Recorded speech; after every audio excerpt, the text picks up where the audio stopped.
బాబు, మా అబ్బాయిని వెతకొద్దు, వదిలేయ్యా. ఎందుకయ్యా, ఏమంటున్నారు?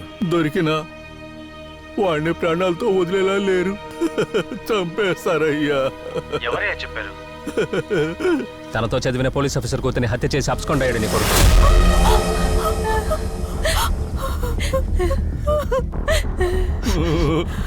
ఇలాంటి నిందలు వేయకండి అయ్యా. మా వాడు ఎలాంటి తప్పు చేసి ఉండడయ్యా. వాడు తప్పు చేశాడా లేదని వాడిని పట్టుకుని ఎంక్వైరీ చేస్తేనే తెలుస్తుంది. ఇదిగో లోపల ఉండడమో చెక్ చేయండి అయ్యా. సరేనయ్యా.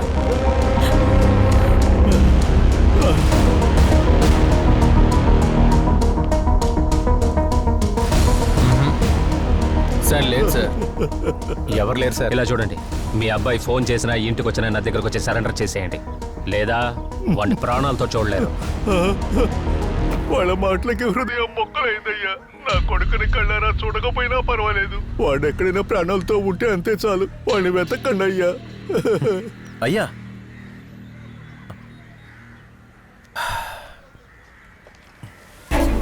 నువ్వేంటి మీడియా వాళ్ళతో పెట్టుకున్నావు? వాడేంటంటే కమిషన్ ఆఫీస్ లో కంప్లైంట్ ఇచ్చాడు. చూసి జాగ్రత్త, పనికి అసలు పెట్టేలాగున్నాడు.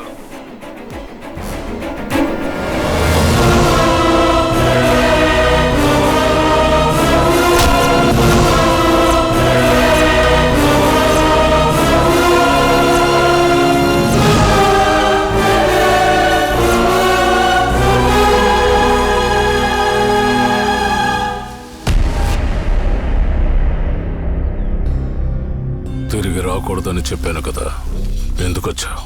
నేనుగా రాలేదు, ఒకడు నన్ను రప్పించాడు. వచ్చి వెళ్ళి వల్ల నేను కొట్టాను, కానీ వాడు నన్నే కొట్టేసి వెళ్ళాడు.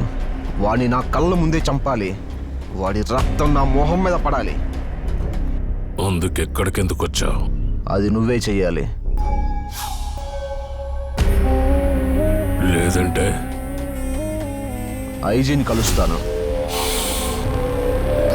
వాళ్ళ కూతుర్ని చంపింది నువ్వేనని చెప్పాల్సి ఉంటుంది.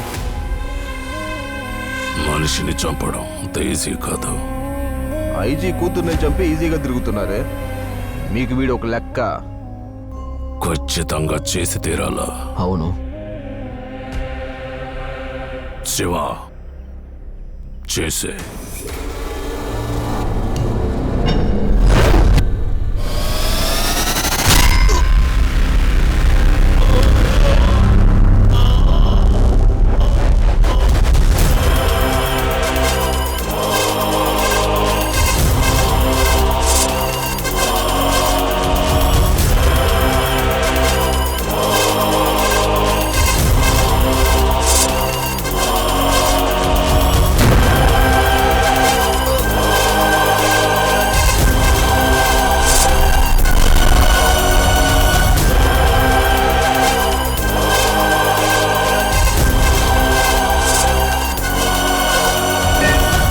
సంఘటన తెలిసిన వాడిని సమాధి చేయకుండా సమానంగా కూర్చొని మాట్లాడుతున్నావా? ఈ చిన్న విషయానికి మీరు రారని అనుకున్నా. మనం చేసే విషయాన్ని బట్టే సాక్షి చిన్నదా పెద్దదా అని డిసైడ్ చేయాలి. మన వరకు నా కూతుర్ని ఎవరు చంపారు అన్న విషయం ఎవ్వడికి తెలియకూడదు. తెలిస్తే చంపేయాలి.